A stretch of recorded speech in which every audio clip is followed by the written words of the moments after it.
गुरु ब्रह्मा गुरु विष्णु गुरुर्देवो महेश्वरा गुरु साक्षात् परब्रह्म तस्मै श्री गुरुवे नमः।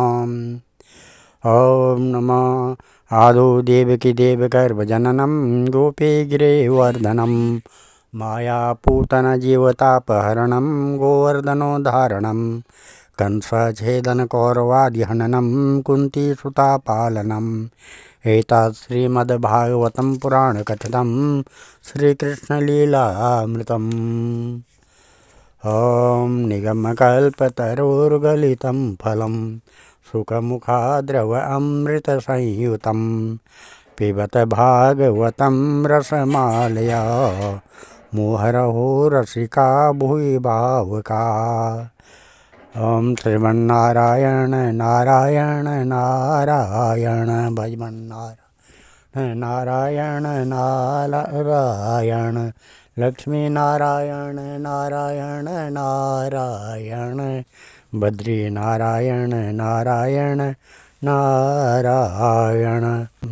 श्री कृष्ण नारायण भगवान के चरण कमलों में नतमस्तक होकर के गुरु श्री वेद व्यास जी, गुरु श्री माधवाश्रम जी, गुरु श्री सुखदेव जी, सुत जी और नारद जी के चरण कमलों में नतमस्तक होकर के महाराज परीक्षित जी के चरण कमलों में नतमस्तक होकर के हम ये श्रीमद् भागवत पुराण के चतुर्थ स्कंद के 8वां अध्याय पढ़ने जा रहे हैं, जो इस प्रकार है, जिसमें ध्रुव चरित्र दिया गया है, जो इस प्रकार है। मैत्रेयवाच शनकाद्या नारदास्तु ऋखुवो हर्षुर्निर्यति नैते गृहन् ब्रह्मसुता यावसे न्यूर्तरेतसे मृखा धर्मस्य भार्या स्यात् दम्भं मार्यां च शत्रुहन् असूतमिथुनं तत्तु निवृत्ति यजगृहे प्रजा ततो सम्भवल्लुवो निकृत्य स मामते ताभ्यं क्रोधस्य हिंसा च यदुक्तिं स्वसा कली दुरुक्तो कलिरादत्ता भयं मृत्युं च सत्तमा तयोः स मिथुनं सज्जज्ञे यातना निरयस्तथा सग्रहेण मया ख्यातः प्रतिसर्गस्तवानघ त्रिश्रुते तत्पुमान् पुण्यं विदुनोत्न्यात्मा मनोमलम् अतः कीर्तिध्वंसं पुण्यकीर्ति कुरुद्वः स्वायम्भुवस्यापि मनोर्हंसेषः जन्मनः प्रियव्रतो उतानपादो शतरूपापते सुतो वासुदेवस्य कलयः रक्षायां जगतः स्थितो जाये उत्तानपादस्य सुनीति सुरुचिस्तयोः सुरुचि प्रेयसी पत्न्यो नेत्रा यत्सुतो ध्रुवा एकदा सुरुचे पुत्रम् अंकुरारोप्य लालयन् उत्तमं नारुरक्षन्ता ध्रुवं राज्य अभिनन्दता तथा चिकीर्षणमाणं तं सपत्न्या नयं ध्रुवं सुरुचि शृणतो राज्ञा हर्षमाह गतिर्वृता न वत्सा नृपतेधिष्णन् भवान् रोढुम् अर्हति न गृह्यतो मया यत्तं कुरुक्ष्वापि निपात्मया बालोऽसि बत नात्मानं मन्यः स्त्रीगर्भसंवृतां नूनं वेदस भवान् यस्य दुर्लभे अर्थे मनोरथा। ध्रुव चरित्र में श्री मैत्रेय जी कहते हैं, शत्रुशोधन विदुर जी, शनकादि नारद ऋभु हंस आरुणि यति और ब्रह्मा जी के नैष्ठिक ब्रह्मचारी पुत्रों ने गृहस्थ आश्रम में प्रवेश नहीं किया, अतः उनके कोई संतान नहीं हुई। अधर्म भी ब्रह्मा जी का ही पुत्र था। उसकी पत्नी का नाम था मृखा। उसके दम्भ नामक पुत्र और माया नाम की कन्या हुई। उन दोनों की नैऋत्य ले गया क्योंकि उसके कोई संतान न थी। दम्भ और माया से लोभ और निकृति शठता का जन्म हुआ। उनसे क्रोध और हिंसा तथा उनसे कली कलह और उनकी बहन दुरुक्ति गाली उत्पन्न हुई। साधु शिरोमणि फिर दुरुक्ति से कली ने भय और मृत्यु को उत्पन्न किया तथा उन दोनों के संयोग से यातना और निरय नरक का जोड़ा उत्पन्न हुआ। निष्पाप विदुर जी, इस प्रकार मैंने संक्षेप से तुम्हें प्रलय का कारण रूप या अधर्म का वंश सुनाया। यह अधर्म का त्याग कराकर पुण्य संपादन में हेतु बनता है। अतएव इसका वर्णन 3 बार सुनकर मनुष्य अपने मन की मलिनता दूर कर देता है। कुरुनंदन, अब मैं श्री हरि के अंश ब्रह्मा जी के अंश से उत्पन्न हुए पवित्र कीर्ति महाराज स्वयंभू मनु के पुत्रों की वंश का वर्णन करता हूँ। महारानी शतरूपा और उनके पति स्वयंभू मनु से प्रियव्रत और उत्तानपाद ये 2 पुत्र हुए। भगवान वासुदेव की कला से उत्पन्न होने के कारण ये दोनों संसार की रक्षा में तत्पर रहते थे। उत्तानपाद के सुनीति और सुरुचि नाम की 2 पत्नियां थीं। उनमें सुरुचि राजा को अधिक प्रिय थी। सुनीति, जिसका पुत्र ध्रुव था, उन्हें वैसे प्रिय नहीं थी। एक दिन राजा उत्तानपाद सुरुचि के पुत्र उत्तम को गोद में बिठाकर प्यार कर रहे थे। उसी समय ध्रुव भी गोद में बैठना चाहा, परंतु राजा ने उसका स्वागत नहीं किया। उस समय घमंड से भरी हुई सुरुचि ने अपनी सौत के पुत्र ध्रुव को महाराज की गोद में आने का यत्न करते देख उनके सामने ही उससे डाह भरे शब्दों में कहा, बच्चे, तू राज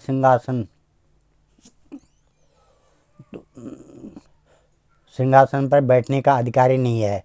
तू भी राजा का ही बेटा है। इससे क्या हुआ? तुझको मैंने तो अपनी कोख में धारण नहीं किया। तू अभी नादान है। तुझे पता नहीं कि तूने किसी दूसरी स्त्री गर्भ से जन्म लिया है, तभी तो ऐसे दुर्लभ विषय की इच्छा कर रहा है। तपसा आराध्य पुरुषम तत्सेवानुग्रहेण में गर्भे त्वं साधयात्मानं यदि इच्छसि निपासनम। यदि तुझे राज सिंहासन की इच्छा है तो तपस्या करके परम पुरुष श्री नारायण की आराधना कर और उनकी कृपा से मेरे गर्भ में आकर जन्म ले। श्री मैत्रेय कहते हैं, मातु सपत्न्या सदरुक्ति विरुद्धा विद्या श्वसन रुषादंड हतो यथायी हित्वा मिशंतं पितरम शनवाचम जगाम मातु प्ररुदन सकाशम तम निश्वसंतं स्फुराति धरोष्टं सुनीति रुत्संग उलू बालम निशम्य तत्पौरमुखा नितान्तं स बिभ्यते यद् गतितं सपत्न्या सोत्सृज्य धैर्यं विललाप शोक दावाग्निना दावलतेव बाला वाक्यं सपत्न्या स्मरति सरोजा श्रेयादृशं बाष्पकलामुवाह दीर्घं सुसन्ति वृजनस्य पारामपश्यन्ति बालकमाह बाला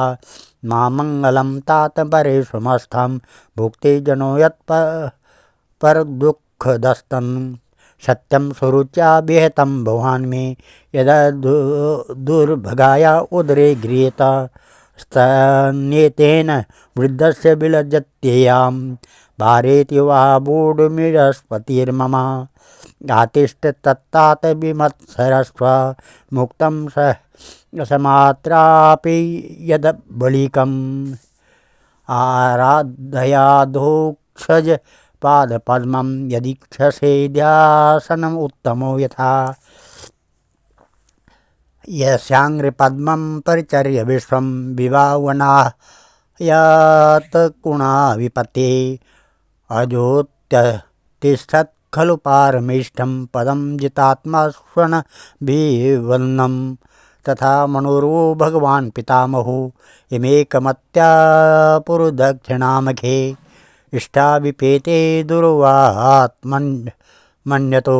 भौमं सुखं दिव्यमथापवर्गं तमेव वत्साश्रयभृत्य वत्सलम्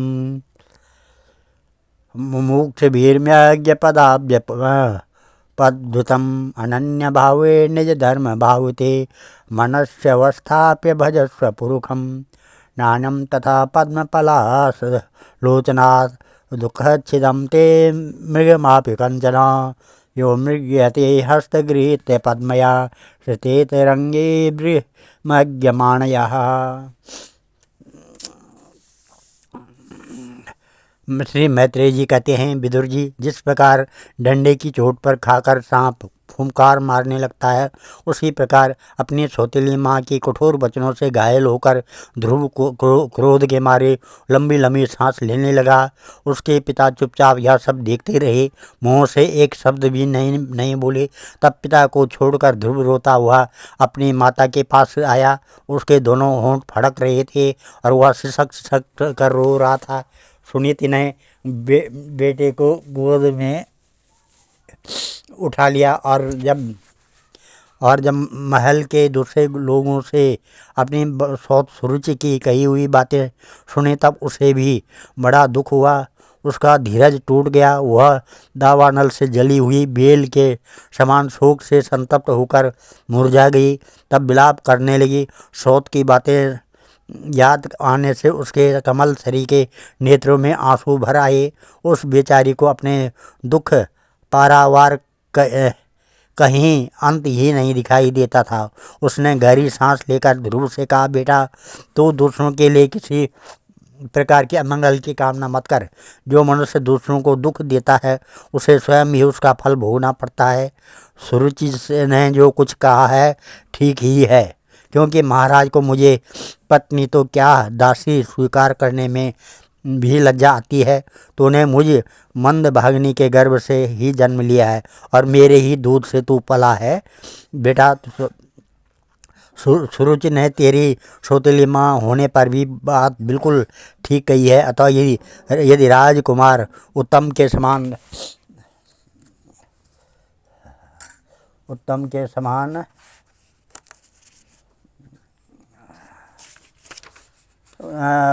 राज सिंहासन पर बैठना चाहता है तो द्वेष भाव छोड़कर उसी का पालन कर और बस श्री अधोक्षज भगवान के चरण कमलों की आराधना में लग जा।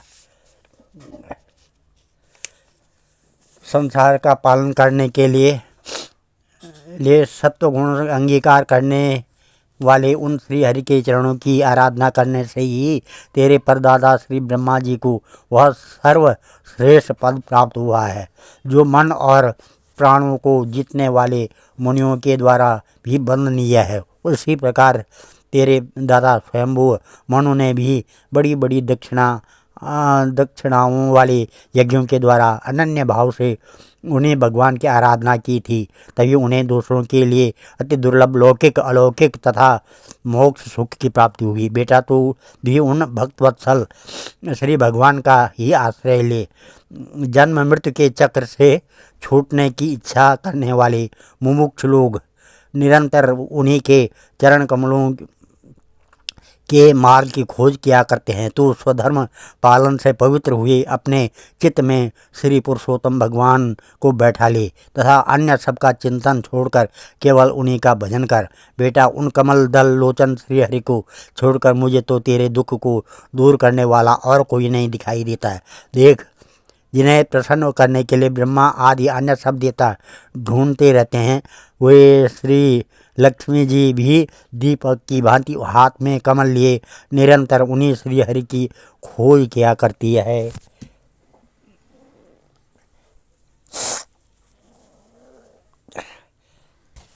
मैत्रेय उवाच एवं स्वसंजल्पितं मातुर आकर्ण्यम् अथर्गमं वचा सन्नियम्य आत्मना आत्मानं निष्क्रामा पितुः परावत्। नारदाथ उपाकर्ण्यं ज्ञात्वा तत्सचिकीर्षितं स्पष्टा मूर्धन्य यज्ञेन पाणिनां प्राह विस्मृता। ओह तेज क्षत्रियाणां मानभंगं मृष्यतां बालो अप्ययं यथा दत्ते यत्सा मातुरसद्वचः। मैत्रेय जी कहते हैं कि माता सुनीति ने जो वचन कहे वे अभिष्ट वस्तु की प्राप्ति का मार्ग दिखलाने वाले थे। अतः उन्हें सुनकर ध्रुव ने बुद्धि द्वारा अपने चित्त को समाधान किया। इसके बाद वे पिता के नगर से निकल पड़े।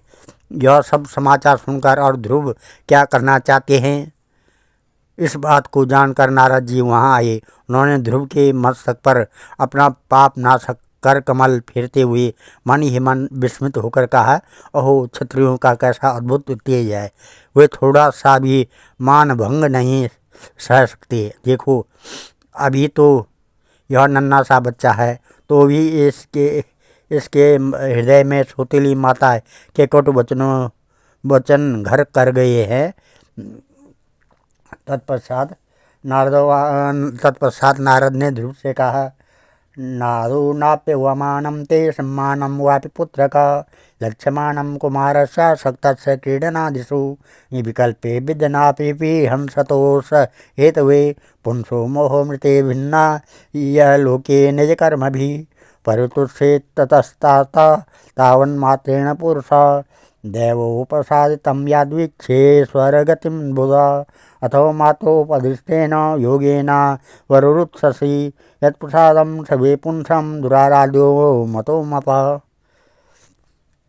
मुनय पदविम्यच्छ निसंगेन जन्मभि न विदुर्मृगन्योपो तीव्रयोगा समाधिना अतो निवर्तमामेष निर्बन्धस्तव निष्फल यतिष्यति भगवान् काले श्रेयसां समुपस्थितः यस्य यद् दैवविहितं स तेन सुखदुःखयो आत्मानं तोषयेद्येहि तामसा परिमृच्छति गुणान्धिकात्मुदा लिप्सा छेदनुक्रोशं गुणादमात् मैत्रीं सम्पादयान्वीक्षें तमेभिः भूयते। ध्रुव ने कहा, भगवान इस प्रकार से जब नारद जी उनसे मिले तो ध्रुव ने उनसे पूछा, भगवान सुख दुख से जिनका चित्त चंचल हो जाता है उन लोगों के लिए आपने कृपा करके शांति का यह बहुत अच्छा उपाय बतलाया, परंतु मुझ जैसे अज्ञानियों की दृष्टि यहाँ तक नहीं पहुँच पाती है। इसके सिवा मुझे घोर क्षत्रिय स्वभाव प्राप्त हुआ है।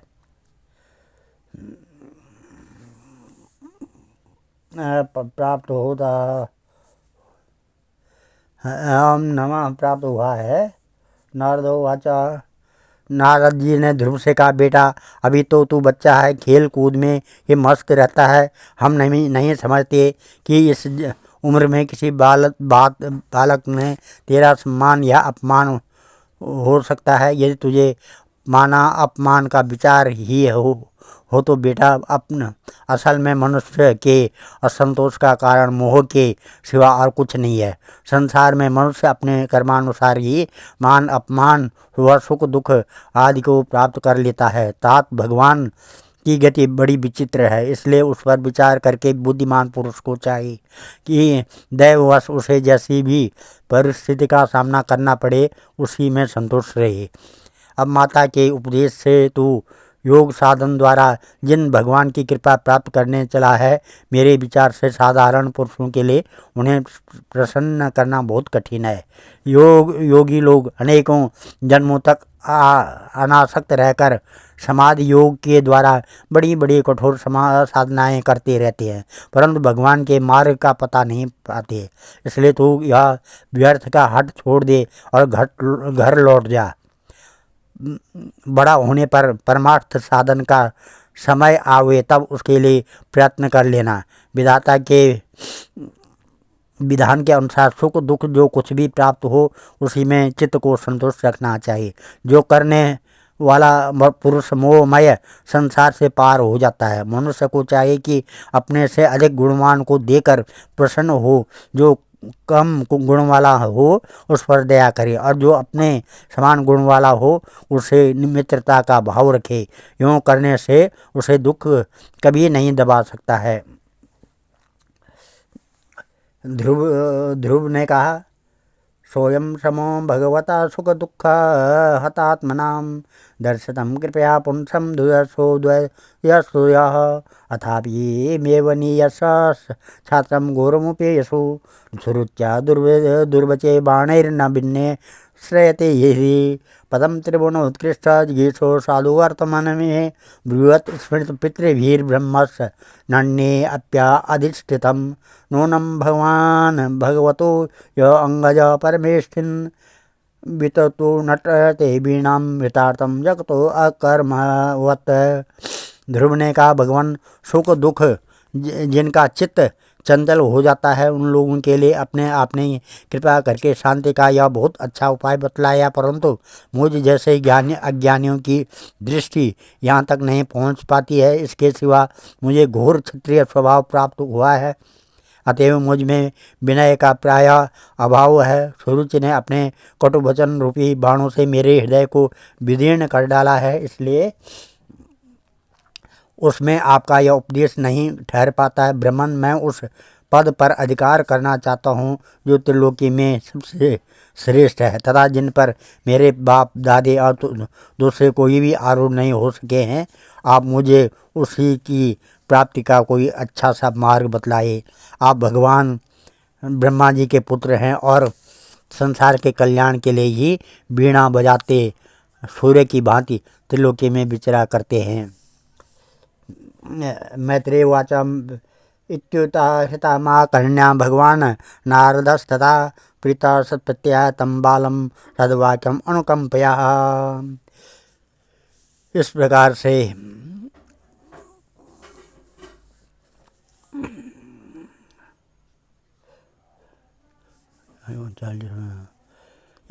बेटा, तेरी माता सुनीति ने तुझे जो कुछ बताया है वही तेरे लिए परम कल्याण का मार्ग है। भगवान वासुदेव ये वह उपाय ही है, इसलिए तू चित्त लगाकर उन्हीं का भजन कर। नारदो वाच जनन्या वेत पंथा सवे श्रेयस ते भगवान वासुदेवस्तं भज तत्प्रणवात्मना।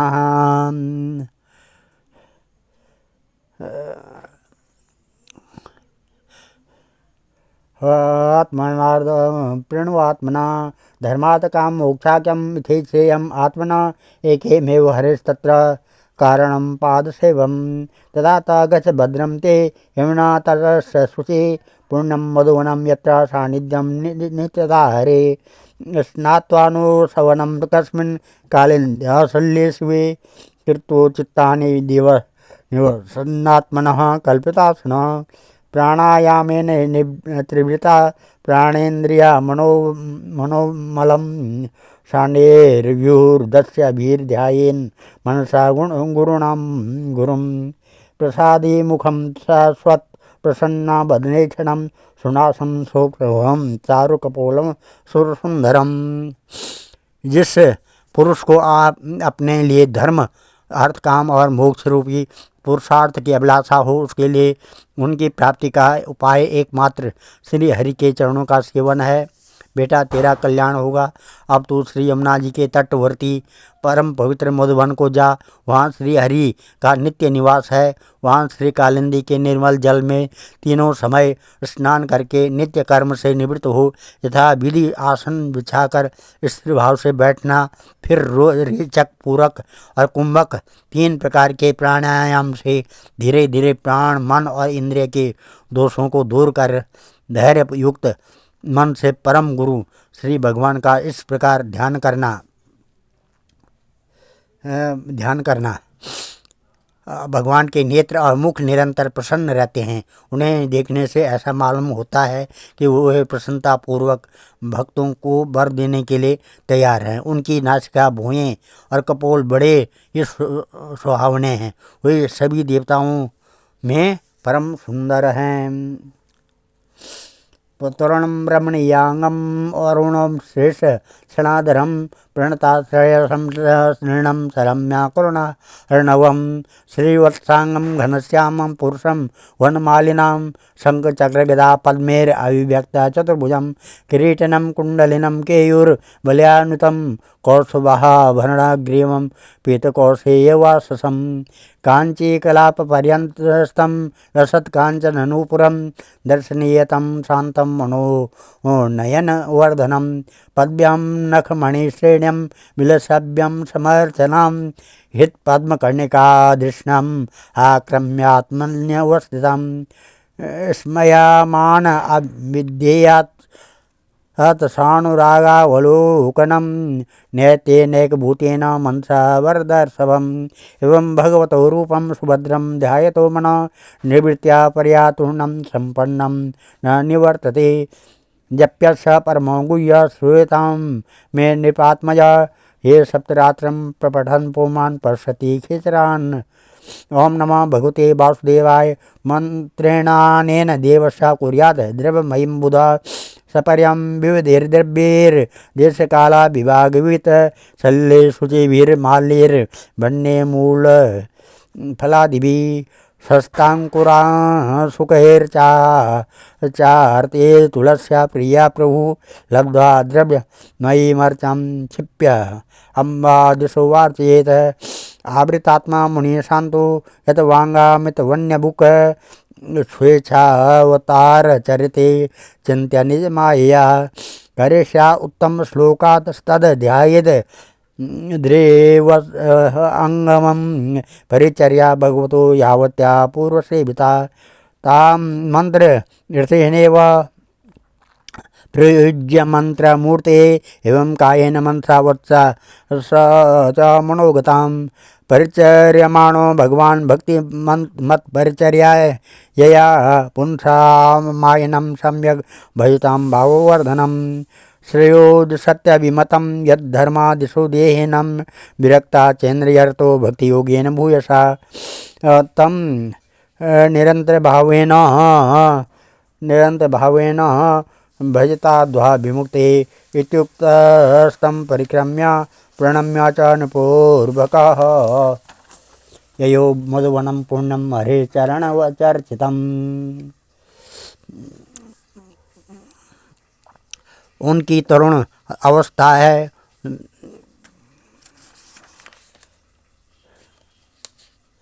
ओम नमो भगवान उनकी तरुण अवस्था है। सभी अंग बड़े सुडोल हैं, लाल लाल होंठ और रत्नारे नेत्र हैं। वे प्रणत जनों को आश्रय देने वाले अपार सुखदायक शरणागत वत्सल और दया के समुद्र हैं। उनके वक्षस्थल में श्री वत्स का चिन्ह है। उनका शरीर सजल और जलधर के समान श्याम वर्ण है। वे परम पुरुष श्याम सुंदर गले में बनमाला धारण किए हुए हैं। उनकी चार भुजाओं में शंख चक्र गदा एवं पद्म सुशोभित हैं। उनके अंग प्रत्यंग किरीट कुंडल केयूर और कंकणादि आभूषणों से विभूषित है। गला कौस्तुभ मणि की भी शोभा बढ़ा रहा है तथा शरीर में रेशमी पीताम्बर है। उनके कटि प्रदेश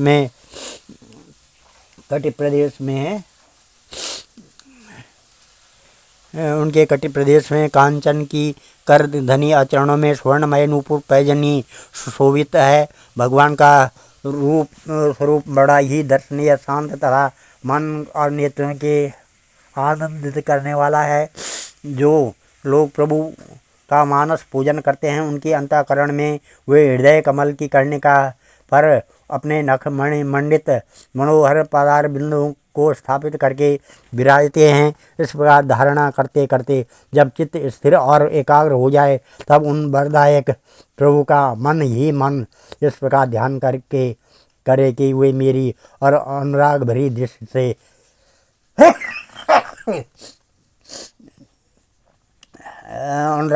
से निहारते हुए मंद मंद मुस्कुरा रहे हैं। भगवान की मंगलमयी मूर्ति का इस प्रकार निरंतर ध्यान करने से मन शीघ्र ही परमानंद में डूबकर तल्लीन हो जाता है और फिर वहाँ से लौटता नहीं है। राजकुमार, इस ध्यान के साथ जिस परम गुह्य मंत्र का जाप करना चाहिए वह भी बतलाता हूँ, सुन। इसका 7 रात जप करने से मनुष्य आकाश में विचरने वाली सिद्धों का दर्शन कर सकता है। यह मंत्र है ओम नमः भगवते वासुदेवाय। किस देश और किस काल में कौन वस्तु उपयोगी है, इसका विचार करके बुद्धिमान पुरुष को इस मंत्र के द्वारा तरह तरह की सामग्रियों से भगवान की द्रव्यमयी पूजा करनी चाहिए। प्रभु का पूजन विशुद्ध जल, पुष्पमाला, जंगली मूल और फलादि पूजा में भीत दुर्वादि अंकुर वन में ही प्राप्त होने वाले बलकर वस्त्र और उनकी प्रेयसी तुलसी से करना चाहिए। यदि शिला आदि की मूर्ति मिल सके तो उसमें, नहीं तो पृथ्वी या जल आदि में ही भगवान की पूजा करें। सर्वदा संतति चित मननशील शांत और मन रहे तथा जंगली फल मूल आदि परिमित आहार करे। इसके सिवा पुण्य कीर्ति श्री हरि अपने अनिवर्चनीय माया के द्वारा अपनी ही इच्छा से अवतार लेकर जो जो मनोहर चरित्र करने वाले हैं उनका मन ये मन चिंतन करता रहे। प्रभु की पूजा के लिए जिन जिन उपचारों का विधान किया गया है उन्हें मंत्र पूर्ति से हरि की द्वादशाक्षर मंत्र के द्वारा ही अर्पण करें। इस प्रकार जब हृदय स्थित हरि का मन वाणी और शरीर से भक्तिपूर्वक पूजन किया जाता है तब वे निश्चलता भाव से भली भांति भजन करने वाले अपने भक्तों के भाव को बढ़ा देते हैं और उन्हें उनकी इच्छा के अनुसार धर्म अर्थ काम अथवा मोक्ष रूप कल्याण प्रदान करते हैं। यदि उपासक को इंद्रिय संबंधी भोगों से वैराग्य हो गया हो तो वह मोक्ष प्राप्ति के लिए अत्यंत भक्तिपूर्वक अविच्छिन्न भाव से भगवान का भजन करे। और श्री नारद जी से इस प्रकार से उपदेश पाकर राजकुमार ध्रुव ने परिक्रमा करके उन्हें प्रणाम किया। तदंतर उन्होंने भगवान के चरण चिन्हों से अंकित परम पवित्र मधुबन की यात्रा की और तपोवनम गते तस्मिन् प्रविश्यो अंतरपुरम मुने अरहितोर्हरणको गिराज्ञा सुखासीनम उवाच तम। और ध्रुव के तपोवन की ओर चले जाने पर नारद जी महाराज उत्तानपाद के महल में पहुँचे। राजा ने उनकी यथा योग्य उपचारों से पूजा की। तब उन्होंने आराम से आसन पर बैठकर राजा से पूछा राजन किम ध्यासे दीर्घम मुखेन परिशुष्यता किम वा नारिष्यते कामो धर्मो वार्थेन संयुता।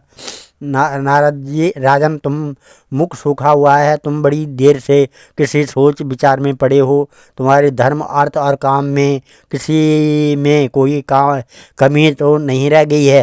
राजा ने कहा सुतो में बालको ब्रह्मन् श्रेणानः कुरुनात्मया निर्वासितम पंचवर्षम सा मात्रा महान कवि अप्यनाथम बने ब्रह्मन् सा स्मार्ता अर्भकम मृका श्रांतम सायनम क्षुदितम परिम्लान मुखम मुजम अहो मे बत दौरात्यम स्त्री जितस्यो पदारया यो अंकम प्रेमणा रुरुक्षंतम नाव्यनंद सत्तम। राजा ने कहा ब्रह्मन मैं बड़ा ही स्त्रीण और निर्दय हूँ। हाय मैंने अपने 5 वर्ष के नन्हे से बच्चे को उसकी माता के साथ घर से निकाल दिया। मुनिवर वह बड़ा ही बुद्धिमान था, उसका कमल सा मुख भूख से कुम्हला गया होगा, वह थक कर कहीं रास्ते में पड़ गया होगा। ब्रह्मन उस असहाय बच्चे को मैं वन में कहीं भेड़िए न खा जाएं। ओहो मैं कैसा स्त्री का गुलाम हूँ, मेरे कुटिलता तो देखे। वह बालक प्रेमवश मेरी गोद में चढ़ना चाहता था किंतु मुझ दुष्ट ने उसका तनिक भी आदर नहीं किया। नारद वाचा मामा सुचास्तवनम देवगुप्तम विशाम्पये तप प्रभाव विज्ञाया प्रवृतंके यदो जगत सुदुष्करम कर्म कृत्वा लोकपालेरपि प्रभु तत्याचरितो राजन ऐसो विप्लुवंद स्तवम। नारद जी कहते हैं गिर राजन तुम अपने बालक की चिंता मत करो, उसके रक्षक भगवान हैं। तुम्हें उसके प्रभाव का पता नहीं है, उसका यश सारे जगत में फैल रहा है। वह बालक बड़ा समर्थ है, जिस काम को बड़े बड़े लोकपाल भी नहीं कर सके उसे पूरा करके वह शीघ्र ही तुम्हारे पास लौट आएगा। उसके कारण तुम्हारा यश भी बहुत बढ़ेगा। मैत्रेय जी कहते हैं यदि देवर्षिणा प्रोक्तम विश्रुत्या जगतीपति राजलक्ष्मी मनादित्या पुत्रमेवांच चिंतयन् तत्राभिषिक्त प्रियतासु पोष्या विवाहवर्य समाहिता परिचर्या दृश्यते ये पुरुषम।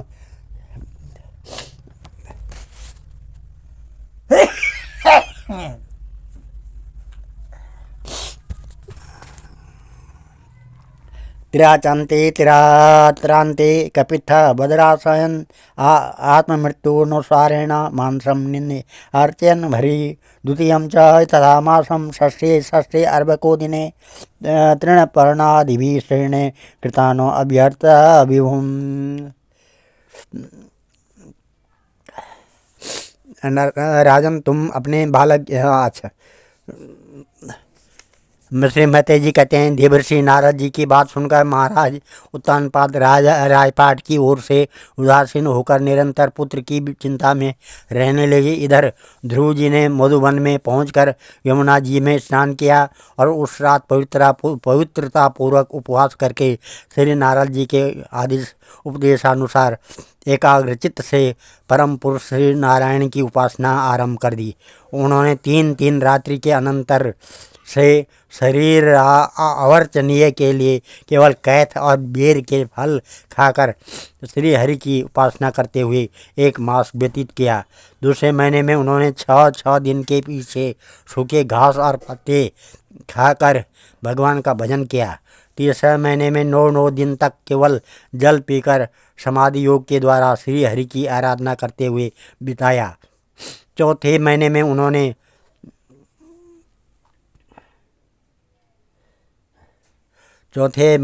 उन्होंने श्वास को जीत कर 12 दिन के बाद केवल वायु पीकर ध्यान योग द्वारा भगवान की आराधना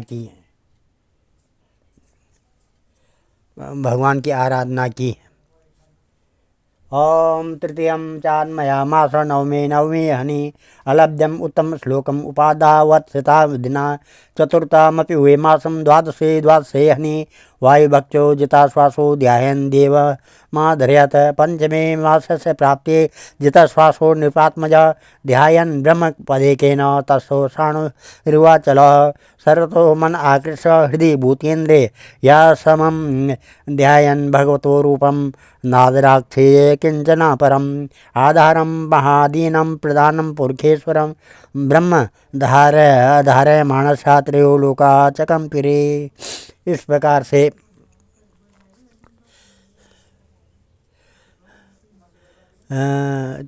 चौथे महीने में उन्होंने श्वास को जीतकर 12 दिन के बाद केवल वायु पीकर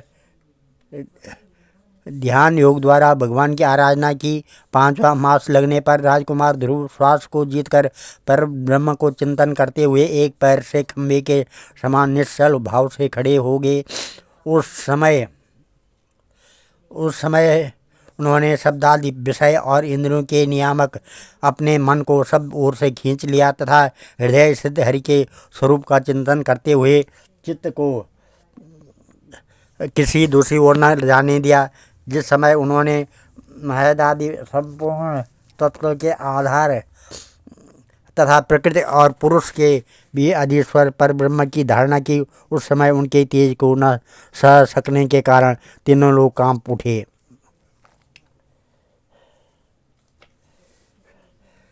यद्रेकपादेन स पार्थिवार्भकः ततस्तो तदंगुष्ठनिपाति मह्ये ननाम तद्धर्मभिन्द्रभिदृश्यता तदेव सभ्यासेतरतः पदे पदे तस्मिन्निविध्यायति विश्वात्मनो द्वारं निरुद्यासुमनन्यधिया लोकानिरुच्छासने पीडिता वृषं सलोकपाला शरणं ययुर्हति।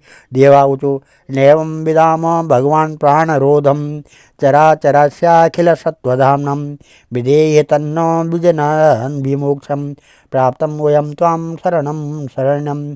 श्री भगवान उवाच मां भैषम। इस प्रकार से जब राजकुमार ध्रुव एक पैर से खड़े हुए तब उनके अंगूठे से दबकर आदि पृथ्वी इस प्रकार झुक गई जैसे किसी गजराज के चढ़ जाने पर नाव पद पर दाईं ओर बाईं ओर डगमगाने लगती है। ध्रुव जी अपने इंद्रिय द्वारा तथा प्राणों को रोककर अनन्य बुद्धि से विश्वात्मा श्रीहरि का ध्यान करने लगे। इस प्रकार से उनकी समष्टि प्राण से अभिन्नता हो जाने के कारण सभी जीवों का श्वास प्रश्वास रुक गया। इससे समस्त लोक और लोकपालों को बड़ी पीड़ा हुई और वे सब घबराकर श्री हरि की शरण में गए। देवताओं ने कहा, भगवान, समस्त सावर जंगम जीवों के शरीरों का प्रण एक साथ ही रुक गया है। ऐसा तो हमने पहले कभी नहीं अनुभव नहीं किया। आप शरणागतों की रक्षा करने वाले हैं, अपनी शरण में आए हुए हम लोगों को इस दुख से छुड़ाइए। उससे भगवान वाचा,